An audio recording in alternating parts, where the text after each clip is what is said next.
হচ্ছে মা স্পিকার। তার মানে কি মা স্পিকার ওনারা বলতে যাচ্ছেন যে রোহিঙ্গারাও এখনো নিজ দেশ ছেড়ে চলে যাক মা স্পিকার? মা স্পিকার এখানে আরো একটি লক্ষ্য করুন, ওনারা বলেছেন অ্যাঞ্জেলিনা জোলি এসেছেন, উনি বাংলাদেশের জন্য এটা বলেছেন। মা স্পিকার কোনো কি স্টেটমেন্ট দিয়ে গেছে? আমরা কিভাবে গণহত্যার বিচার করব বলে গিয়েছে মা স্পিকার। সবার কথা শুনেছে, কাউকে কিছু বলেনি মা স্পিকার। মা স্পিকার বাংলাদেশ মানবতায় বিশ্বাসী মা স্পিকার। বেলফোর ডিক্লারেশনের মতন এখানে যাতে মানবতার পরাজয় না হয় সেটি আমরা চাচ্ছি না মা স্পিকার। মা স্পিকার এখানে কিছু জিনিস লক্ষ্য করার মতন, তা হচ্ছে যদি আমাদের জাতিসংঘে কোনো কিছু জানাতে হয় সর্বপ্রথম আমাদের দেশগুলোকে একত্র করতে হবে মা স্পিকার। এই দেশগুলোকে একত্র না করলে আঞ্চলিকে জানাবো কিভাবে মা স্পিকার? মা স্পিকার এখানে আরো লক্ষ্য করুন মা স্পিকার জাতিসংঘের মা স্পিকার ডোনাল্ড ট্রাম্পের মতন মোরলের কাছে গিয়ে যখন মাননীয় প্রধানমন্ত্রী বলেন we have just one problem Rohingya, এবং উনি চুপ থাকেন, কিছুই বলেন না মা স্পিকার। বলুন কোন আন্তর্জাতিক সংস্থা এখানে সাহায্য করবে মা স্পিকার? মা স্পিকার আন্তর্জাতিক প্রতিটি সংস্থার কাছে প্রত্যেকবার গিয়ে বলা হচ্ছে সমস্যাটি ওই রোহিঙ্গাদেরই, সমস্যাটি ওই দেশেরই মা স্পিকার। কিন্তু নানাভাবে সব জায়গা থেকে কি বলা হচ্ছে তারা মিয়ানমারের নাগরিক না, আমরা মেনে নিচ্ছি না তারা মিয়ানমারের নাগরিক না।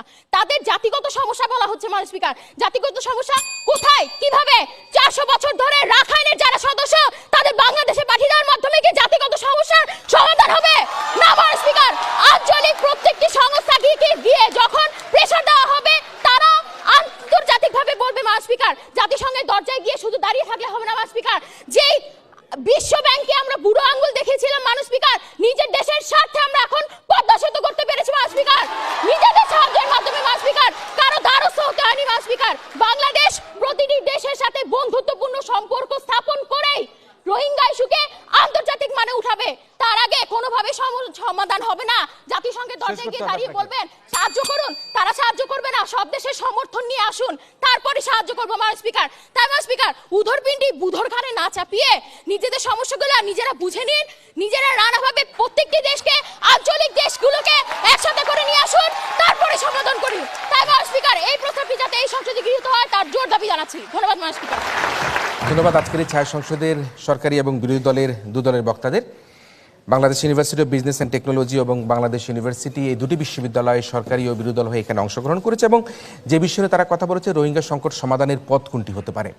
সরকারি দল থেকে তারা বলছিলেন যে রোহিঙ্গা সংকট সমাধানের জন্য আমরা চীন, ভারত, আসিয়ান, সার্ককে যুক্ত করে আমরা বিশ্ব নেতৃবৃন্দের দৃষ্টি আকর্ষণের মাধ্যমে আমরা আমাদের এই সংকটকে সমাধান করতে চাই। 11 লক্ষ রোহিঙ্গাকে আমরা তাদের দেশে ফিরিয়ে দিতে চাই। কিন্তু বিরোধী দল থেকে আজকের এই প্রস্তাবের বিরোধিতা করে তারা বলছিল না, চীন, ভারতকে আমরা যুক্ত করতে পারবো না, কারণ তাদের নিজস্ব স্বার্থ রয়েছে এবং সেই স্বার্থের জন্য তাদের সেখানে বিনিয়োগ রয়েছে, বাণিজ্যিক নানা বিষয় রয়েছে এবং সে কারণে আমাদের পক্ষে চীন, ভারতকে যুক্ত করেই বন্ধুপ্রতিম রাষ্ট্রকে যুক্ত করে সম্ভব নয়। জাতিসংঘ, ইউএনের মতো বড় বড় দেশগুলোকে, বড় বড় সংস্থাগুলোকে আমরা যুক্ত করলেই কিন্তু এই সংকট সমাধান করতে পারবো। কিন্তু প্রশ্ন হচ্ছে এই সংকট সমাধানের পথের দিকে কিন্তু আমরা এখনো যেতে পারছি না।